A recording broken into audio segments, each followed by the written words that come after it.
Captain Jake Morrison stood on the bridge of the Stellaris, watching the stars drift by through the main window. He had been dreaming of this moment for years. The first human ship to travel beyond the outer rim into the deep, unknown regions of the galaxy. His crew of 25 humans had been selected from thousands of volunteers, all eager to explore what lay beyond their home sector. The ship was quiet except for the soft hum of the engines. Jake walked over to the science station, where Dr. Lisa Parker was reviewing data from their recent scans. She looked up and smiled at him. "Everything looks good, Captain. We should reach the next star system in about 6 hours," she said. Lisa was the ship's xenobiologist, an expert in alien life forms. She had studied every known species in the galaxy, but Jake knew she was hoping to discover something completely new. "Good work, Doctor. Any signs of intelligent life in the system?" Jake asked.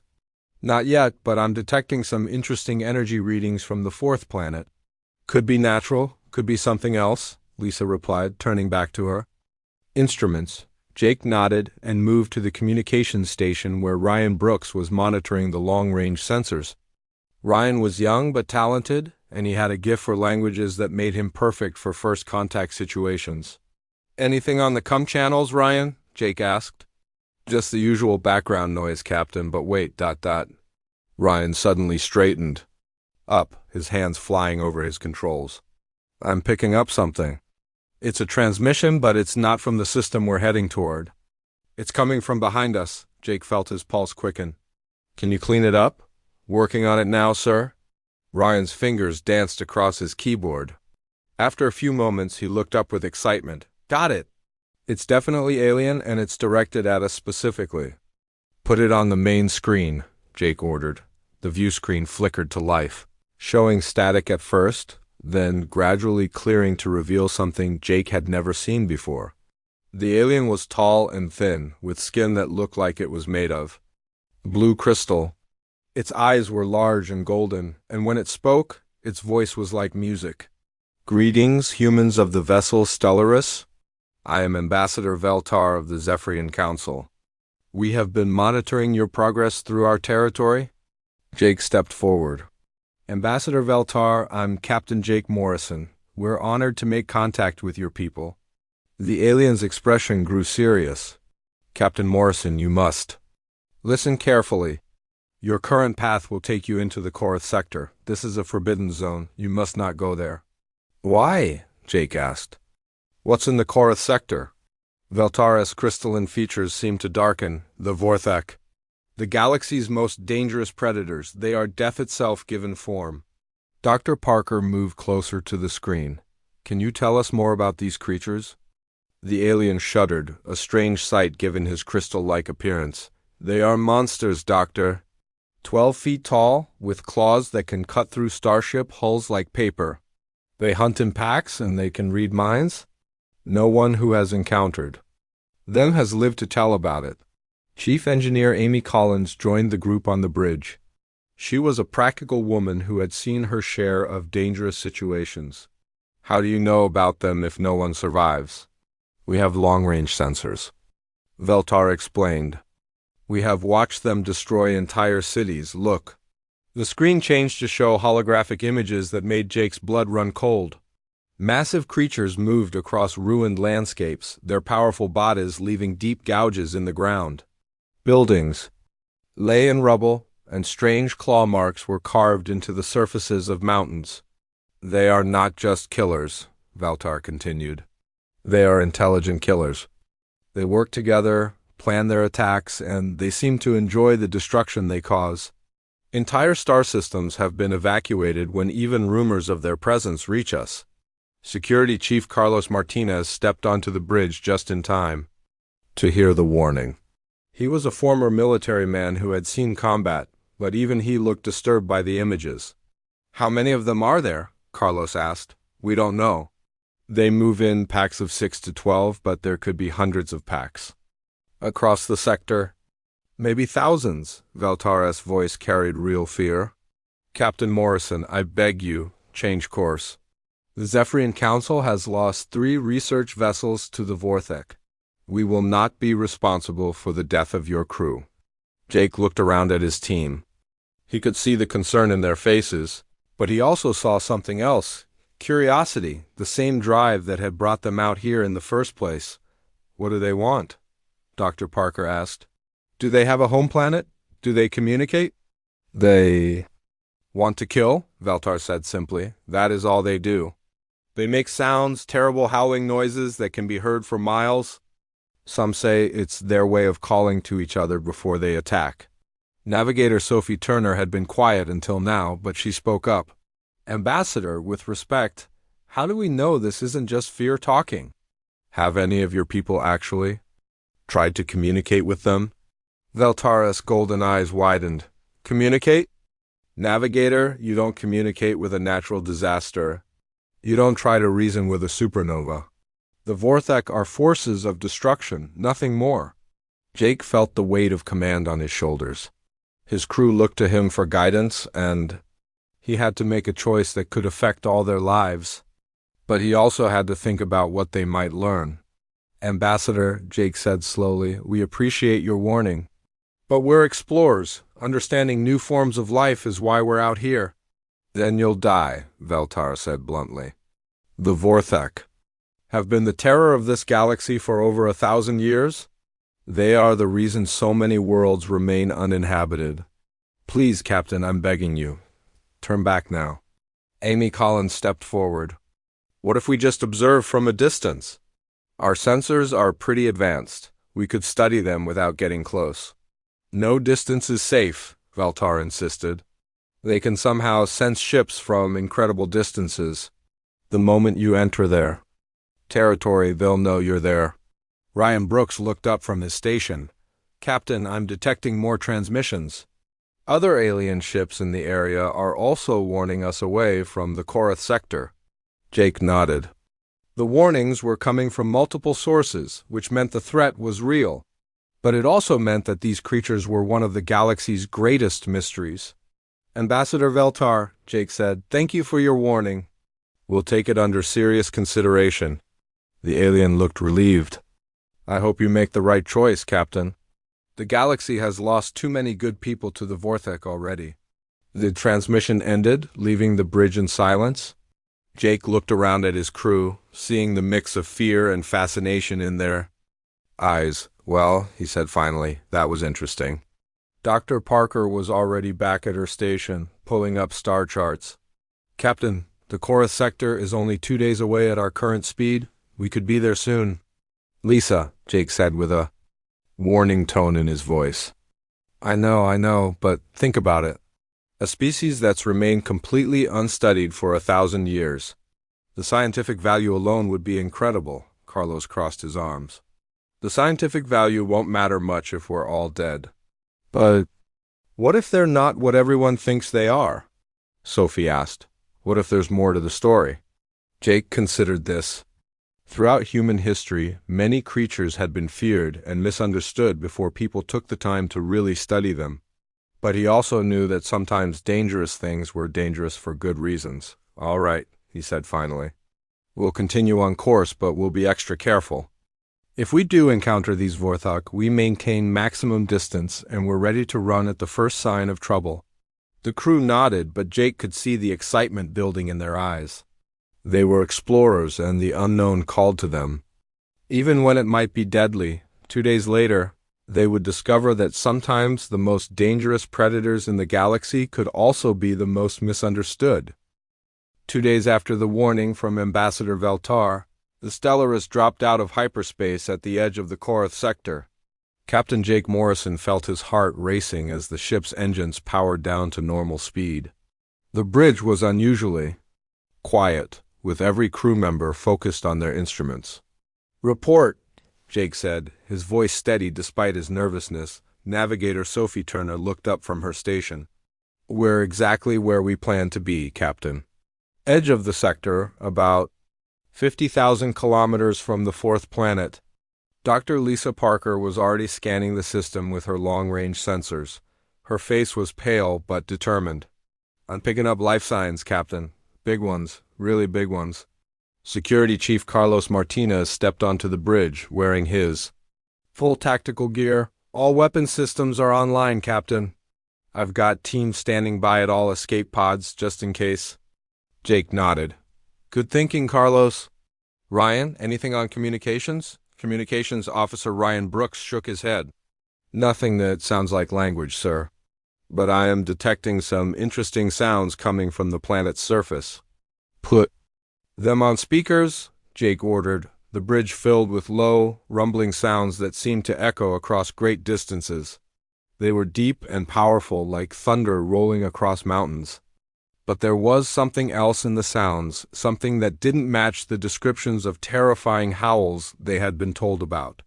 Those don't sound like hunting calls, Amy Collins observed from the engineering station. They sound almost, musical. Dr. Parker looked up from her instruments with excitement. Captain, I'm detecting 6 large creatures moving across the planet's surface. They match the size descriptions we were given. 12 feet tall, massive build, moving in a group. Are they hunting? Jake asked. That's the strange part. They don't appear to be hunting anything. They're just moving around, playing maybe. Carlos stepped forward. Playing? Doctor, these are supposed to be deadly predators. I know what we were told, Lisa replied, but look at this. She transferred her sensor readings to the main screen. The display showed 6 large heat signatures moving across what appeared to be the ruins of an ancient city. They're not stalking prey, they're exploring. Jake studied the display carefully. The creatures were indeed large, but their movements didn't look aggressive. They seemed curious about their surroundings, stopping to examine things and interacting with each other in what looked like social behavior. Can you get a visual? Jake asked. Working on it, Lisa said, adjusting her instruments. The atmosphere is thick, but I should be able to get something soon. Sophie looked up from her navigation controls. Captain, I'm plotting multiple escape routes just in case. We can jump to hyperspace in 30 seconds if needed.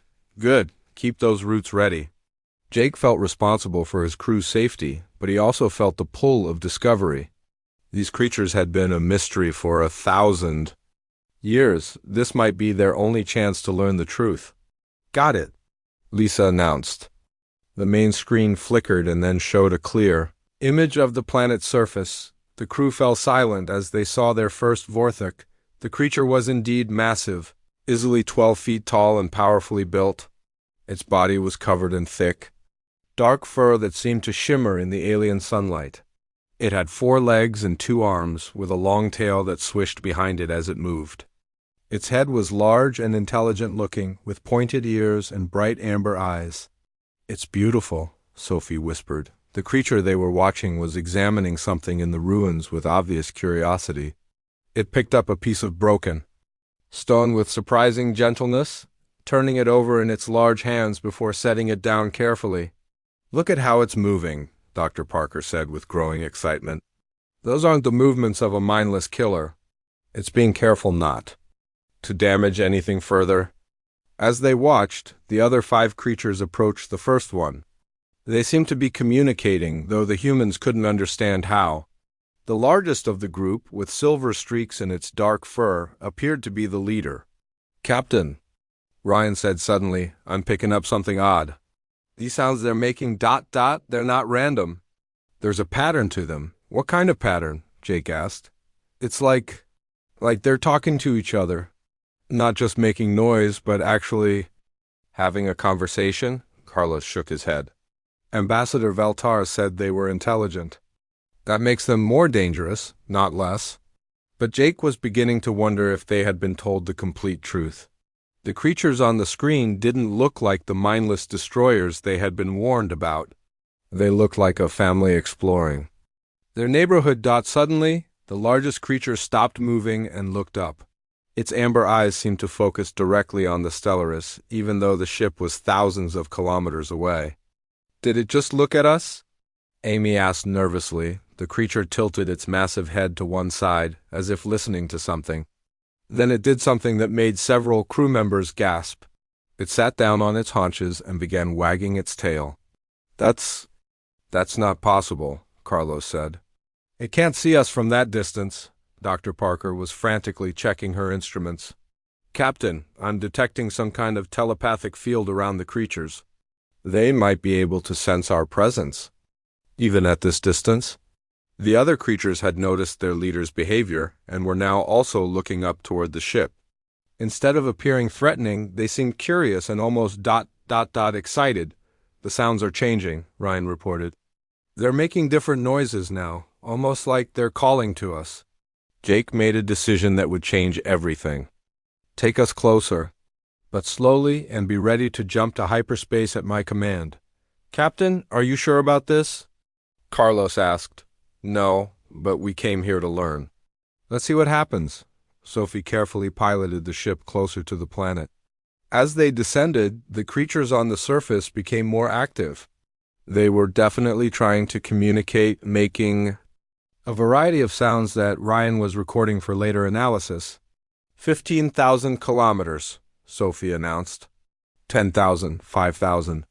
The creatures were now clearly visible without sensors. They were even more impressive up close, their fur thick and healthy, their eyes bright with intelligence. And they were all watching the ship with what could only be described as friendly curiosity. 3,000 kilometers, Sophie said. Captain, we're well within their sensor range now. If they wanted to attack, this would be the time. But the creatures weren't attacking. Instead, the largest one stood up and began making gestures with its arms. It was clearly trying to communicate something to the ship. Ryan, are you getting this? Jake asked. Recording everything, sir. Captain, I think it's trying to welcome us. Dr. Parker looked up from her instruments with amazement. Captain, I'm detecting complex brain activity.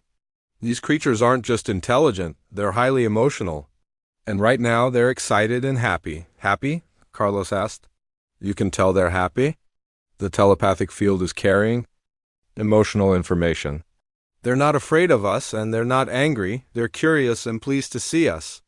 Jake felt a shift in his thinking. Everything they had been told about the Vorthak was starting to seem wrong. These weren't mindless killing machines. They were intelligent beings capable of emotion and social behavior. The largest creature suddenly did, something that made everyone on the bridge laugh despite their nervousness. It lay down on its back and began rolling around in what appeared to be pure joy. Okay, Jake said. That's definitely not threatening behavior. The other creatures joined in, and soon all 6 of them were rolling around on the ground like playful puppies. The sight was so unexpected and amusing that even Carlos cracked a smile. Captain, Dr. Parker said, I think we need to reconsider everything we've been told about these creatures. This isn't the behavior of deadly predators. But what? About all the destroyed cities? The warnings from other species? Sophie asked. Jake watched the creatures on the surface continue their playful behavior. Maybe there's more to those stories than we know. Maybe the Vorthak aren't the monsters everyone thinks they are. As if responding to his thoughts, the largest creature stood up and began walking toward the area where the ship would land if it chose to do so. It sat down and waited, its tail wagging slowly behind it. It's inviting us down, Ryan said with wonder. I think it wants us to land. Jake looked around at his crew. He saw fear in some faces, but also curiosity and excitement. They were explorers, and this was the discovery of a lifetime. All right, he said finally, we're going down. But we go armed and ready. If I'm wrong about this, we need to be able to defend ourselves. As the Stellaris began its descent toward the planet's surface, Jake wondered if they were about to make the greatest discovery in galactic history, or the last mistake of their lives. The Stellaris touched down on the planet's surface with a gentle thud. Captain Jake Morrison stood in the shuttle bay with his landing team, checking their equipment one final time. Dr. Lisa Parker adjusted her scanning devices while security. Chief Carlos Martinez made sure everyone's weapons were ready. Remember, Jake said to his team, we don't know what we're walking into. Stay alert, stay together, and if I give the order to retreat, we run back to the ship immediately. Engineer. Amy Collins nodded as she picked up her emergency repair kit. Got it, Captain. But those creatures looked pretty friendly from orbit.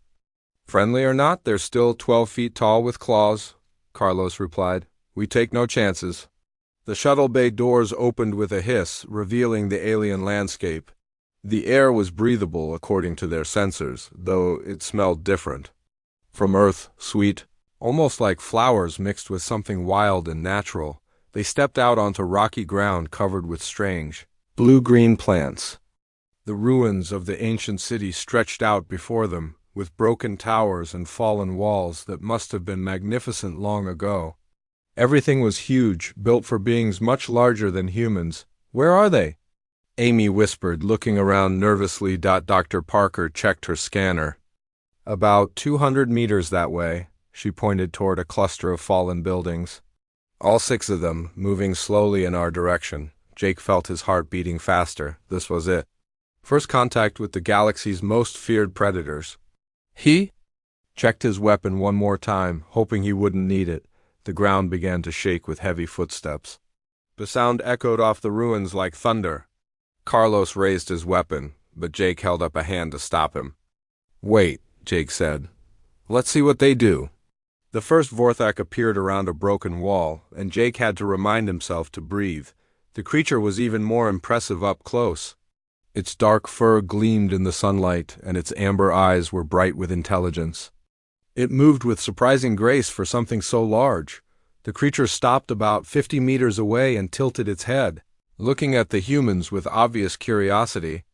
Then it made a sound, a low rumble that seemed almost like a greeting. It's trying to communicate, Dr. Parker whispered. The other 5 Vorthak appeared, spreading out in a semicircle around the humans. They were all different sizes and colors, but each one had the same intelligent eyes and curious expression.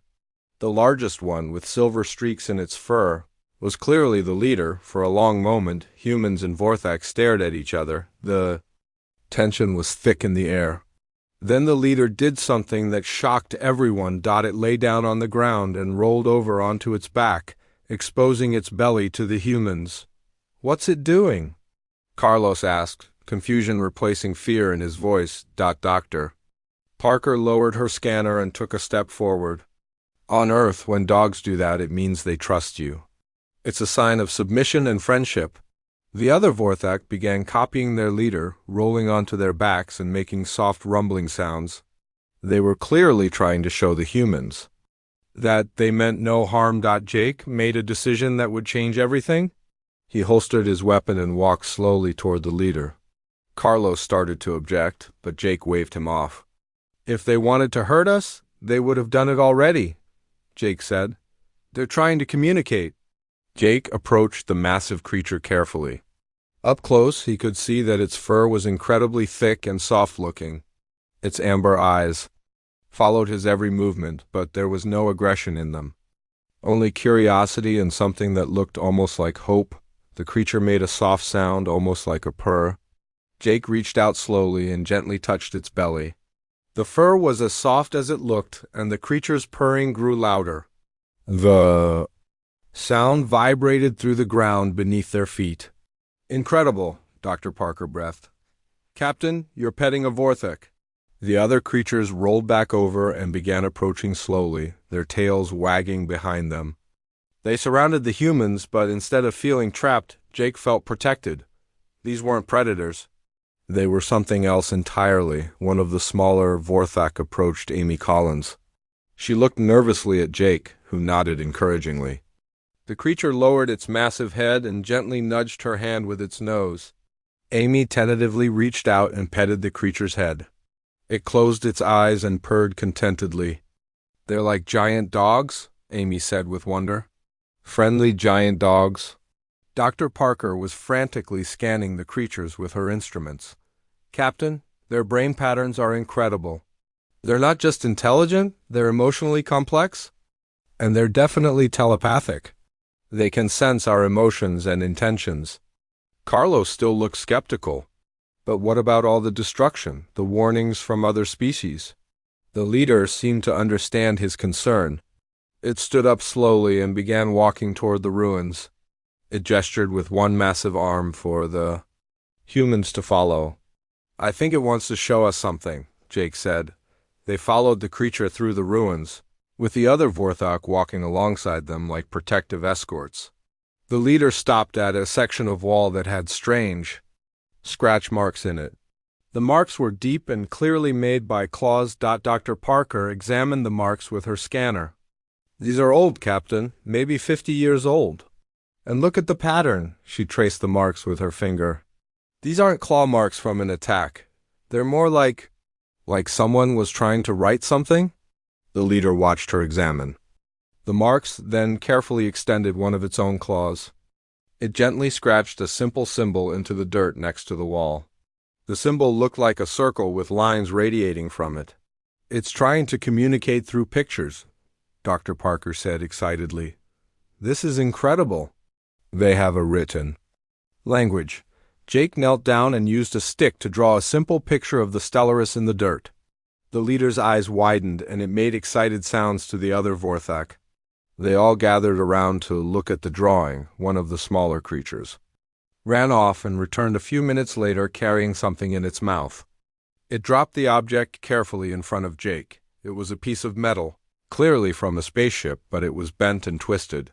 That's from an alien ship, Amy said, examining the metal. But it's not damaged by weapons. It looks like it was bent by accident. The leader began drawing more symbols in the dirt. The pictures were crude but clear. They showed spaceships approaching the planet, the Vorthak trying to greet them, and then the ships flying away quickly. I think I understand, Dr. Parker said. Slowly, other species have been here before, but they left before the Vorthak could make proper contact. The destruction everyone talks about might be accidental. Jake looked at the massive creatures surrounding them. They were all watching the humans with hopeful expressions, clearly wanting to be understood. You're not killers, are you? Jake said to the leader. You're just misunderstood. The creature seemed to sense the meaning behind his words. It made a soft, sad sound and shook its massive head. Then it pointed to itself and made a gesture that looked like an embrace. They want friends, Amy said with tears in her eyes. They've been alone for so long and they just want friends. Carlos finally lowered his weapon completely. But why do other species think they're dangerous? Dr. Parker had been thinking about this. Look at them, they're huge and powerful. If they got excited or scared, they could accidentally cause a lot of damage. And their telepathic abilities probably make them sensitive to fear and hostility. So when other species approach with weapons and fear, Jake said, understanding dawning on him, the Vorthak sense that hostility and react defensively? The leader nodded vigorously as if it understood exactly what Jake was saying. It pointed to the humans, then to itself, then made the embracing gesture again. They can sense that we're not afraid, Dr. Parker said. Well, not hostile anyway. They know we came here to learn, not to fight. Jake felt a weight lifting from his shoulders. The galaxy's most feared predators weren't predators at all. They were intelligent, emotional beings who had been isolated by misunderstanding and fear. One of the younger Vorthak approached Jake and gently butted its head against his shoulder, almost knocking him over. Jake laughed and scratched behind its ears. The creature's purring was so loud it made his chest vibrate. We need to document everything, Dr. Parker said. The galaxy needs to know the truth about the Vorthak. The leader seemed to understand this too. It began showing them around the ruins, pointing out different things and drawing pictures to explain. The humans learned that the Vorthak had been living in these ruins for generations, taking care of them and trying to preserve what was left of the ancient civilization that had built them. They found a cave where the Vorthak had collected artifacts from various alien ships that had visited over the years. Not as trophies, but as curious objects they had been trying to understand. They had been hoping that someday someone would come who would help them learn what these things meant. They're not just intelligent, Jake realized. They're scholars. They've been studying galactic civilization from a distance, trying to understand why everyone fears them. As the day wore on, the humans and Vorthak worked together to create a basic communication system using pictures and gestures.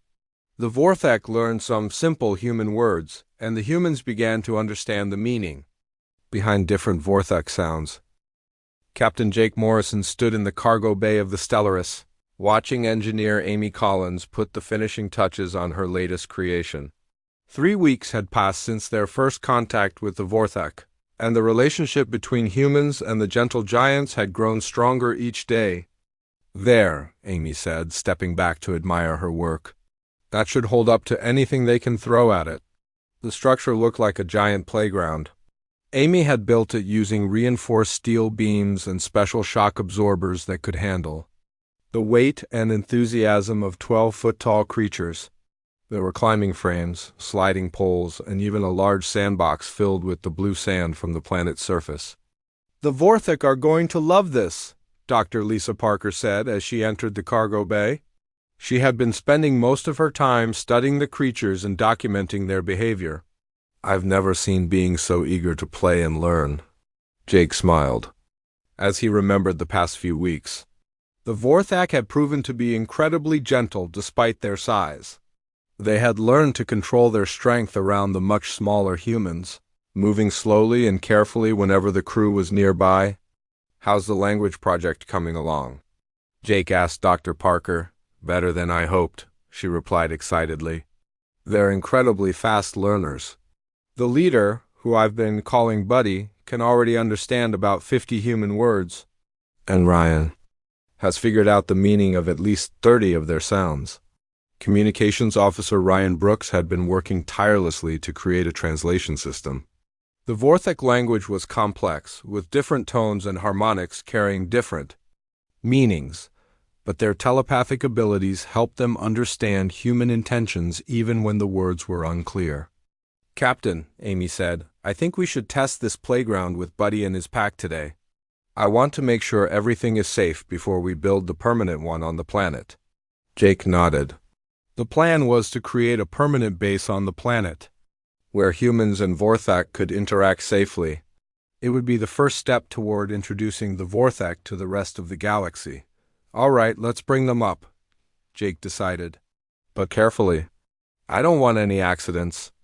The shuttle bay doors opened, and the landing platform extended toward the planet's surface. The 6 Vorthak were waiting nearby, as they had been every day since the humans arrived. They had learned the ship's schedule and always seemed to know when their human friends were coming to visit. Buddy, the pack leader with silver-streaked fur, bounded toward the platform with obvious excitement. The other 5 followed, their tails wagging and their amber eyes bright with anticipation. They had grown comfortable with the humans and trusted them completely. "Easy, Buddy," Jake said as the massive creature climbed onto the platform. "Let's take this slowly." Buddy made a soft rumbling sound that the humans had learned meant agreement. He helped his pack members onto the platform, using his body to steady the smaller ones. The care he showed for his family never failed to impress Jake. When they reached the cargo bay, the Vorthak stopped and stared at Amy's creation with wonder. They had never seen anything like it before. Buddy approached the structure cautiously, sniffing at the metal beams and testing their strength with gentle pushes. "Go ahead," Amy encouraged. "It's for you to play with." Buddy seemed to understand. He let out a sound of pure joy and immediately began exploring the playground. The other Vorthak joined in, climbing and sliding with the enthusiasm of children. But they were careful, mindful of their strength and the fact that their human friends were watching. Dr. Parker was recording everything with her instruments. "Look at this, Captain. Their play behavior is incredibly sophisticated. They're taking turns, showing consideration for each other, and they're learning how to use the equipment without breaking it." Jake watched as one of the younger Vorthak tried to slide down a pole that was clearly too small for its large frame. Instead of forcing it and potentially breaking the equipment, the creature carefully climbed back up and tried a different approach. They were problem solvers. "They're adapting their play style to fit the equipment," Amy observed. "That shows incredible intelligence and self-control." Navigator Sophie Turner entered the cargo bay with a concerned expression. "Captain, we're receiving a transmission. It's from an unknown ship approaching our position." Jake felt a moment of worry. "Put it through to the main communications system." The voice that came through the speakers was unfamiliar, speaking in broken but understandable Galactic Common. "Human ship Stellaris?" This is Captain Zora of the refugee vessel Wandering Star. We are in distress and request immediate assistance. Where are they? Jake asked. About 6 hours away at maximum speed, Sophie replied. They're badly damaged and losing life support. Jake looked at the Vorthak, who had stopped playing and were listening to the transmission with obvious concern. Even though they couldn't fully understand the words, their telepathic abilities let them sense the distress in the alien captains. Voice, prepare for immediate departure, Jake ordered. We need to help them. Buddy approached Jake and made questioning sounds. Dr. Parker had taught the humans enough Vorthak communication to understand basic concepts. Someone is hurt, Jake explained to Buddy, using simple words and gestures. We need to help them. Buddy's response surprised everyone. He pointed to himself and his pack, then made gestures indicating they wanted to come along. He was offering to help. I don't know if that's a good idea, Carlos Martinez said as he joined the group. We don't know who these refugees are or how they'll react to seeing Vorthak. But Jake was thinking about the implications. This could be the perfect opportunity to show other aliens that the Vorthak weren't dangerous. A real rescue situation where the Vorthak could prove their good intentions. We'll take them, Jake decided. But we'll be careful about the introduction. 6 hours later, the Stellaris arrived at the coordinates where the refugee ship was drifting. In space, the vessel was clearly in bad shape, with hull breaches and failing power systems. According to their sensors, there were 5 life forms aboard, all showing signs of distress. Bring them aboard, Jake ordered. Medical Bay 2 should be prepared for alien physiology. The rescue operation went smoothly. The refugees were a family of Andromedans, a species Jake had heard about but never met. They were tall and thin, with pale blue skin and large dark eyes. The family consisted of 2 adults and 3 children, and they were clearly exhausted and frightened. Dr. Parker and the medical team took care of their immediate needs while Jake spoke with the father, who introduced himself as Keth through translation software. Jake learned that their ship had been attacked by pirates and they had been running for 3 days. You are safe now, Jake assured him. We'll get you to the nearest safe port. But as they spoke, young voices could be heard from the corridor outside. The Andromedan children had wandered away from the medical bay and were exploring the ship. Suddenly, there was a scream of terror. Jake and his team rushed toward the sound, knowing exactly what had happened. The children had discovered the Vorthak. They found the 3 young Andromedans pressed against a wall, staring up at Buddy with absolute terror. The gentle giant looked confused and hurt by their reaction. He had simply been curious about the new visitors and had approached them the same way he approached human children, with friendly interest.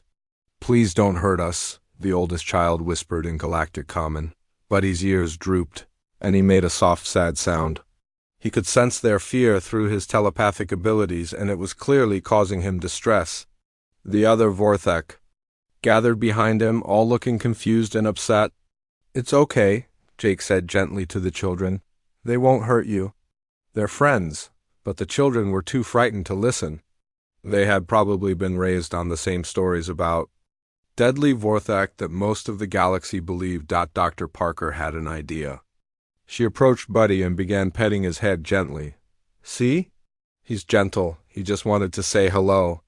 Buddy seemed to understand what was needed. He slowly sat down, making himself less intimidating, and then lay down on his belly. He kept his head low and his movements slow and careful. The youngest Andromedan child, who couldn't have been more than 5 years old, stopped crying and looked at Buddy with curiosity instead of fear. Big dog? The child asked in broken Galactic Common. Jake smiled. Yes, like a big dog, a very friendly big dog. Slowly, carefully, the youngest child approached Buddy. The giant creature remained perfectly still, letting the child examine him. When tiny hands touched his fur, Buddy made the softest purring sound imaginable. The other children gradually overcame their fear. Soon, all 3 were petting Buddy and giggling as he gently nuzzled them with his massive head. The other Vorthak watched with approval, their tails wagging slowly. When the Andromedan parents found their children playing with the Vorthak, they nearly fainted with shock. But seeing their children laughing and having fun with the supposedly deadly creatures forced them to reconsider everything they had been told. "How is this possible?" Keth asked Jake. "These are Vorthek. They're supposed to be killers." "They're not killers," Jake explained. "They're gentle giants who have been misunderstood for centuries. They saved your children from fear and gave them joy instead." 6 months after their first contact with the Vorthek, Captain Jake Morrison stood in the Grand Hall of the Galactic Council on Centauri Prime. The massive chamber was filled with representatives from dozens of different species, all gathered to hear testimony about the most important discovery in recent galactic history. Beside Jake's chair sat Buddy, the Vorthak pack leader whose silver-streaked fur had become famous across the galaxy. The gentle giant was wearing a specially designed translation collar that Ryan Brooks had created, allowing him to communicate with any species in the Council. "The Council recognizes Captain Morrison of Earth," announced Chancellor Vexani, a tall crystalline being who led the galactic government. "You may present your evidence." Jake stood up, feeling the weight of history on his shoulders. Around the chamber, he could see fear and curiosity in equal measure. Many of the alien representatives had never seen a Vorthak before, and they watched Buddy with nervous fascination. "Honored Council members," Jake began. 6 months ago, my crew and I traveled to the Korath sector expecting to encounter the galaxy's most dangerous predators. Instead, we found the galaxy's most misunderstood species." He gestured to Dr. Lisa Parker, who activated a holographic display showing their first encounter with the Vorthek. The images showed Buddy and his pack rolling playfully on their backs, wagging their tails, and approaching the humans with obvious curiosity and friendliness. Murmurs of surprise rippled through the chamber. Many of the council members leaned forward to get a better look. "These are the same creatures that have terrorized space travelers for 1,000 years?" asked Representative Colden, a reptilian being from the Saurian Empire. "They look harmless." That's exactly the point," Jake replied. "The Vorthak have never been predators. They're highly intelligent, emotionally complex beings who have been isolated by fear and misunderstanding." Ambassador Valtar of the Zephyrin Council rose from his seat. Jake recognized him as the alien who had first warned them away from the Korath sector. "Captain Morrison, with respect, we have documentation of destroyed cities and attacked vessels." "How do you explain that?" Dr. Parker stepped forward with her data tablet. "Ambassador, we've studied those incidents carefully. The destruction was accidental, caused by the Vorthak's size and strength when they were frightened or defending themselves. When other species approached with weapons and hostile intentions, the Vorthak sensed that aggression through their telepathic abilities and reacted defensively." She showed more holographic evidence, including the scratch symbols they had found in the ruins and the artifacts the Vorthak had been collecting. They weren't destroying civilizations. They were trying to understand them. They've been hoping for peaceful contact for centuries. Buddy chose that moment to speak, his deep voice rumbling through the translation collar. "My people never wanted to hurt anyone. We only wanted friends. When others came with fear and weapons, we protected ourselves. But we always hoped someone would come in peace." The simple honesty in his words seemed to affect many of the council members. Some of the fear in their eyes was replaced by curiosity and even sympathy. Representative Zara from the Andromedan Commonwealth stood up. Jake smiled, recognizing her as the mother of the children they had rescued months earlier. She had become one of the strongest advocates for the Vorthak.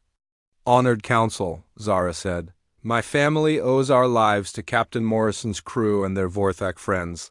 When our ship was damaged and we were rescued, I was terrified when my children encountered these beings. But I watched as they showed nothing but gentleness and kindness to frightened alien children. They turned our fear into laughter." She activated her own holographic display, showing images of her children playing with Buddy and the other Vorthak. The youngest child was riding on Buddy's back while he crawled carefully around the ship's cargo bay, making sure not to bump into anything. "These are not monsters," Zara continued. "These are gentle giants who have been waiting patiently for the galaxy to give them a chance. Chancellor Vexani looked thoughtful. Captain Morrison, you're asking us to overturn 1,000 years of galactic policy based on your brief contact with 6 individuals. How do we know these particular Vorthak aren't unusual? Engineer Amy Collins stepped forward. Because we've made contact with other packs, Chancellor. We found 17 different groups across the Korath sector, and they're all the same.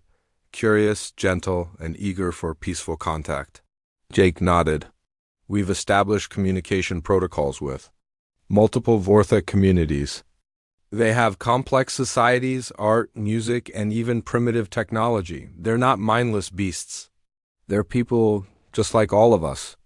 Navigator Sophie Turner activated another display showing maps of the Korath sector. The Vorthak have been protecting the ancient ruins in their territory, preserving the knowledge and artifacts of civilizations that existed before any of our current species achieved spaceflight. They're historians and guardians, not destroyers. The chamber fell silent as the council members considered this information. Finally, Representative Thizes from the insectoid hive spoke up. If what you say is true, Captain, then we have committed a grave injustice. But how do we know these beings can be trusted in civilized space? Buddy stood up slowly, his massive form towering over the human delegation, but somehow managing to look non-threatening.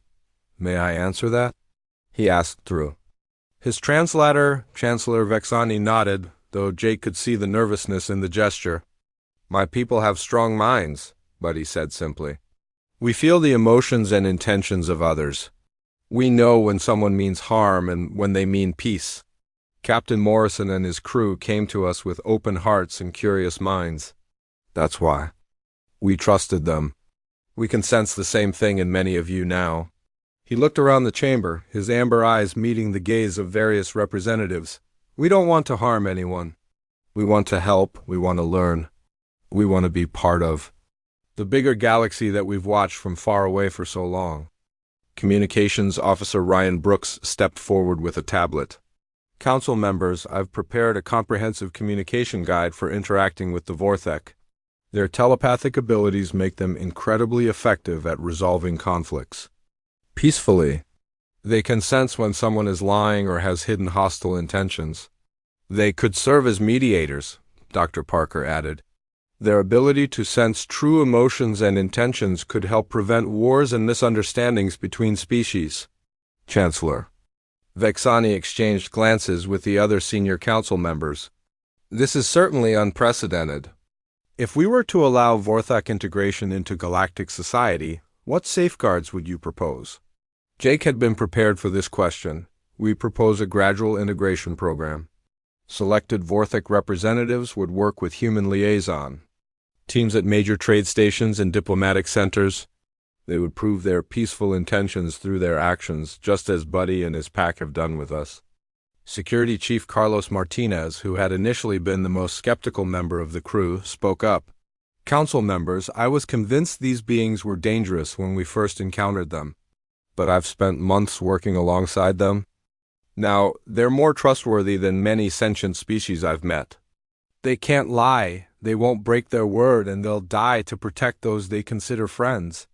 Ambassador Veltar stood again, his crystalline features reflecting the chamber's lights. Captain Morrison, I was wrong to fear the Vorthak. But changing the minds of an entire galaxy will not be easy. There are billions of beings who have grown up fearing these creatures. That's why we start small, Jake replied. We show them what we've learned. We let them meet the Vorthak themselves. Fear dies when it meets understanding. Buddy made a soft sound that the translator rendered as agreement. We have waited so long to be part of the galaxy's family. We can wait a little longer to do it right. The council deliberated for 3 hours. When they returned, Chancellor Vexani's announcement changed galactic history. The Galactic Council hereby recognizes the Vorthak as a sentient species deserving of full rights and protections.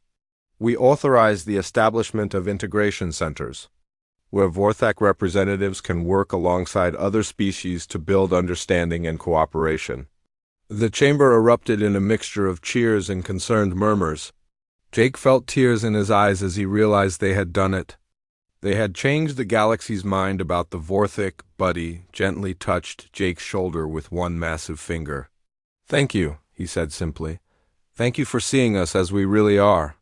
1 year later, Jake stood on the observation deck of Harmony Station, the first integrated facility where Vorthik and other species worked together. Through the window, he could see Buddy playing with a group of alien children in the station's central park. The gentle giant was carefully controlling his strength as he played tag with beings a fraction of his size. Dr. Parker joined him at the window. "Hard to believe it's only been 8 months since we first met them. Even harder to believe. The galaxy once thought they were monsters," Jake replied, below them. A Zephyrian diplomat was consulting with a Vorthak mediator about a trade dispute. The Vorthik's telepathic abilities had already prevented 3 potential conflicts between different species.